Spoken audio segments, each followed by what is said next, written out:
नमस्कार दोस्तों, स्वागत है आपका आपके अपने YouTube चैनल BSc में। आइए दोस्तों, आज की कक्षा में हम लोग पढ़ेंगे हिंदी व्याकरण को।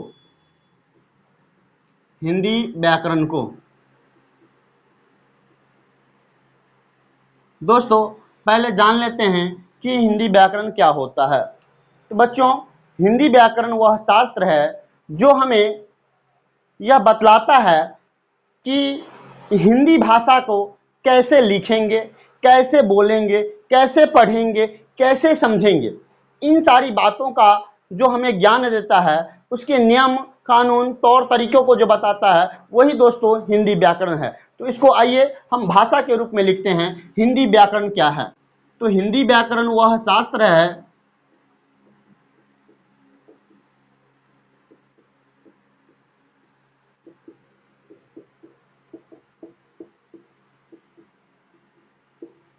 जो हमें हिंदी भाषा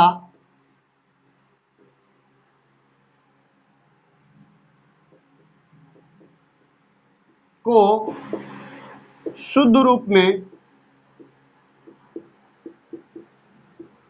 लिखने, पढ़ने और बोलने के नियमों का ज्ञान देता है।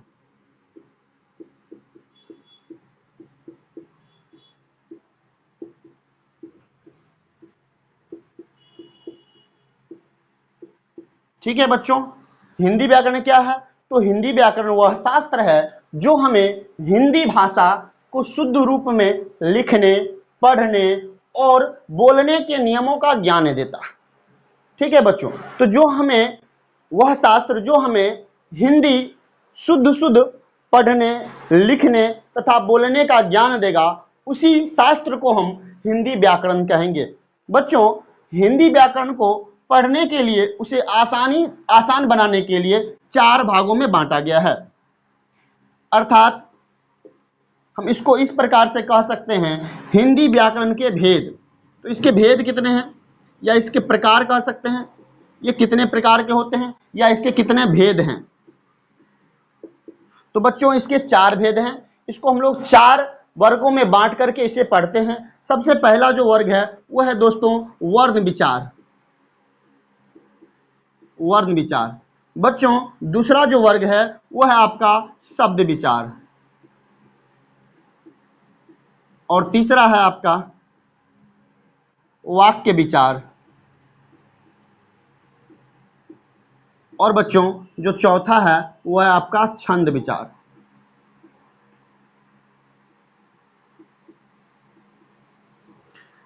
बच्चों, ये मुख्य रूप से हिंदी व्याकरण के भेद हैं: वर्ण विचार, शब्द विचार, वाक्य विचार और छंद विचार। बच्चों, आपको कहीं कहीं 5 रूप भी देखने को मिलेंगे, जैसे कि एक होता है चिन्ह विचार, लेकिन यहाँ हम उसकी चर्चा नहीं करेंगे। यदि मुख्य रूप से बात किया जाए हिंदी व्याकरण के भेद की, तो वो 4 भेद ही होते हैं। ठीक है बच्चों, वर्ण विचार, शब्द विचार, वाक्य विचार और छंद विचार। बच्चों, अब इसके बाद हम लोग जो पढ़ेंगे वो है भाषा। जैसे कि यहाँ पे एक शब्द आया कि हिंदी भाषा, ये भाषा क्या होता है इसको हम समझते हैं। यदि आपने इसको नोट कर लिया तो इसे हम मिटा लेते हैं। ठीक है बच्चों, तो अब हम समझेंगे भाषा क्या होता है। इसको हम लोग इंग्लिश में लैंग्वेज के नाम से जानते हैं। बच्चों, भाषा क्या होता है? तो भाषा जो है ना, हम अपने भाव को, विचारों को एक दूसरे के पास प्रकट करने का, भाषा क्या है? तो भाषा मन के विचारों को प्रकट करने का माध्यम है। भाषा क्या है? विचारों को प्रकट करने का माध्यम। यानी कि भाषा एक माध्यम है जिसके द्वारा हम अपने विचारों का आदान प्रदान करते हैं। कि भाषा विचारों का स्थानांतरण है।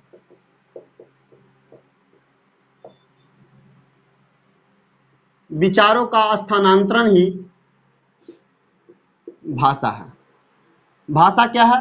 तो विचारों का स्थानांतरण है। बस छोटे से शब्दों में हम इसको समझें, भाषा क्या है? विचारों का स्थानांतरण, यानी कि हम अपने मन के भावों को, मन के विचारों को एक दूसरे के पास जो प्रकट करते हैं, इसी को हम लोग क्या कहते हैं? भाषा कहते हैं। ठीक है बच्चों, अब भाषा को प्रकट करने की 3 विधियां हैं। इसको प्रकट करने का 3 प्रकार से कर सकते हैं। ठीक है बच्चों, भाषा को प्रकट करने का 3 माध्यम है। पहला माध्यम दोस्तों बोलकर, जैसे कि अभी मैं अपने भाषा को आपके सामने प्रकट कर रहा हूं बोलकर। ये क्या हो गया? बोलकर। जैसे कि किसी को बुलाते हैं, ए राम इधर आओ, ठीक है, तो ये क्या हो गया? बोलकर मैंने राम को बुलाया। ठीक है, तो ये क्या हो गया? मौखिक भाषा। इसको कहते हैं हम लोग मौखिक भाषा। बोलकर जो प्रकट करते हैं इसे क्या कहते हैं? मौखिक भाषा। भाषा को प्रकट करने का 3 रूप है। पहला जो रूप है वो मौखिक भाषा है, यानी इसे हम बोलकर प्रकट करते हैं, उसी को क्या कहते हैं? मौखिक भाषा। बच्चों अब जो दूसरा रूप है वो है लिख करके प्रकट करते हैं। कैसे प्रकट करते हैं? लिख कर। जो लिख कर प्रकट करते हैं उसे हम कहते हैं लिखित भाषा। लिखित भाषा, जैसे मैं आपके सामने इस बोर्ड पे, ठीक है, लिख रहा हूं कि भाषा क्या है, तो भाषा विचारों का स्थानांतरण है। ठीक है, ये मैंने आपको लिखा और आपने इसे देखा और समझ गया, तो यही क्या है? लिखकर जो प्रकट करते हैं उसी को कहते हैं लिखित भाषा। और तीसरी भाषा जो है उसको कहते हैं हम लोग संकेत करके कहते हैं। किसी भी व्यक्ति को जैसे कि हम संकेत करके बुलाते हैं किसी को, ठीक है, जैसे कि जिस समय कुछ कुछ ऐसी बातें हैं, जैसे कि अभी हम काम नहीं कर रहे हैं, ठीक है, कोई कुछ नहीं बोल रहे हैं ना लिख रहे हैं और हमें किसी को बुलाना है, क्या करते हैं? ऐसे हाथ का इशारा करते हैं।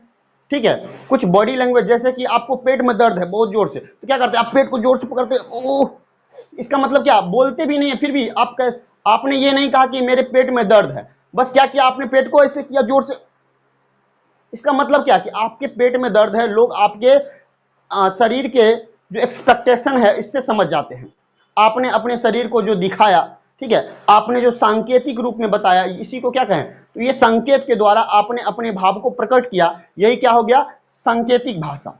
इसको संकेत के द्वारा करते हैं, संकेत के द्वारा। संकेत के द्वारा जो प्रकट करते हैं उसे कहते हैं हम लोग सांकेतिक भाषा।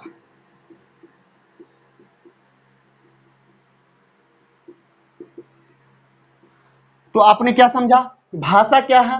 तो भाषा क्या है? विचार का स्थानांतरण है, यानी अपने मन के भाव को एक दूसरे के पास प्रकट करने का जो माध्यम है वही क्या है? भाषा है। दूसरी बात समझा कि भाषा को प्रकट करने का 3 तरीका है। भाषा 3 रूप में होता है, मौखिक भाषा, लिखित भाषा और सांकेतिक भाषा। मौखिक भाषा को हम लोग बोलकर प्रकट करते हैं, लिखित भाषा को हम लोग लिखकर प्रकट करते हैं और सांकेतिक भाषा को संकेत के द्वारा प्रकट करते हैं।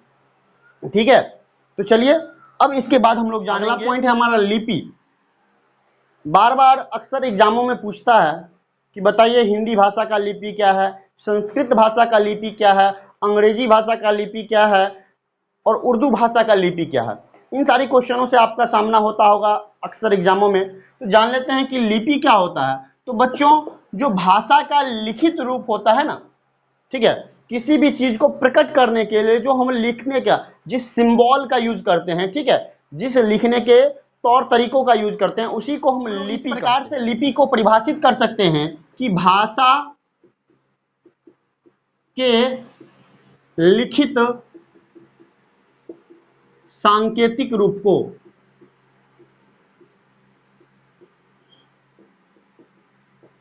को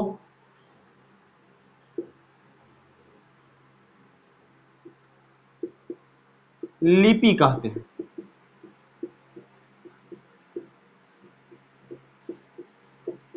भाषा के लिखित सांकेतिक रूप को हम लोग क्या कहते हैं? लिपि कहते हैं। सांकेतिक रूप से जो हम लिखते हैं भाषा को उसी को हम लोग क्या कहते हैं? लिपि कहते हैं। अब आगे जान लें कि हिंदी भाषा का लिपि क्या है बच्चों। तो हिंदी का जो लिपि है, हिंदी का यानी हिंदी भाषा का जो लिपि है वह है देवनागरी। ठीक है बच्चों, हिंदी भाषा का जो लिपि है वो क्या है, देवनागरी है। उसी प्रकार से संस्कृत भाषा का लिपि है वो भी है आपका देवनागरी। संस्कृत भाषा का जो लिपि है वो भी क्या है आपका, देवनागरी। और अंग्रेजी भाषा का अगर पूछे आपसे कि बताइए अंग्रेजी भाषा का लिपि क्या है, अंग्रेजी भाषा का लिपि,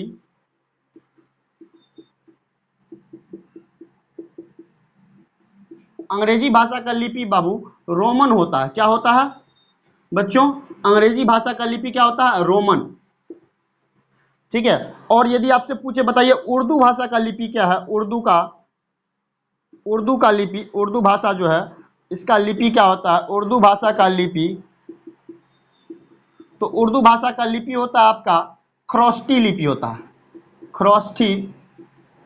ठीक है, खरोष्टी लिपि होता है। ठीक है बच्चों, उर्दू भाषा का लिपि क्या होता है, खरोष्टी। तो हम लोग ये बेसिक बातें जान लिए कि लिपि क्या होता है, भाषा का सांकेतिक लिखित रूप ही क्या होता है आपका, लिपि होता है।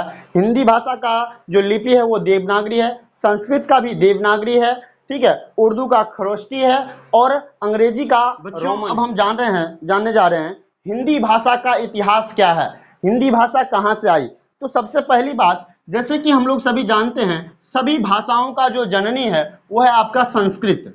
तो देखिए बच्चों, जो हिंदी भाषा का जननी है वो क्या है, संस्कृत। सब भाषाओं का जननी संस्कृत है। संस्कृत जो है ना ये दो पार्ट में बटा, एक को बोला गया वैदिक भाषा। ठीक है बच्चों, क्या बोला गया, वैदिक भाषा। जो वेदों की भाषा है उसे हम लोग क्या कहते हैं, वैदिक भाषा। एक वैदिक भाषा हो गया, दूसरा हो गया लौकिक भाषा, लौकिक भाषा। एक वैदिक भाषा और दूसरा लौकिक भाषा। जो वेदों की भाषा है उसको हम लोग क्या कहते हैं, वैदिक भाषा। जिस भाषा में हमारा धर्म ग्रंथ लिखा हुआ मिलेगा, वेद मिलते हैं लिखे हुए, ठीक है, उन भाषाओं को हम लोग क्या कहते हैं, वैदिक भाषा। ठीक है।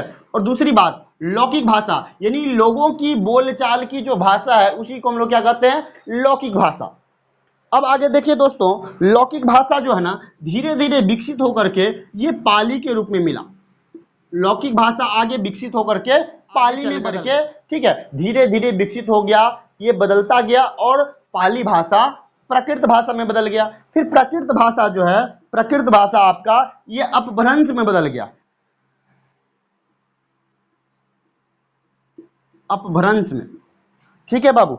अब देखिए अपभ्रंश भाषा का, अपभ्रंश का मतलब होता है भाषा का भ्रष्ट रूप। भाषा का जो भ्रष्ट रूप है वही अपभ्रंश होने लगा। जैसे कि हम लोग बात करते हैं, ठीक है, गांव घर की भाषा में यूज करते हैं, जैसे हमारे मिथिला में कियो कहाँ जाय छियै, ठीक है, ये क्या हो गया, मैथिली भाषा हुआ। जैसे कि हिंदी, सबसे पहले संस्कृत भाषा था, संस्कृत दो पार्ट में बटा, एक वैदिक भाषा और दूसरा लौकिक भाषा। जो वेदों की भाषा है उसे हम लोग वैदिक भाषा कहते हैं और जो लोगों के बोलचाल की भाषा है उसको हम लोग लौकिक भाषा बोलते हैं। फिर लौकिक भाषा जो है धीरे धीरे बढ़ते बढ़ते आगे पाली में बदल गया।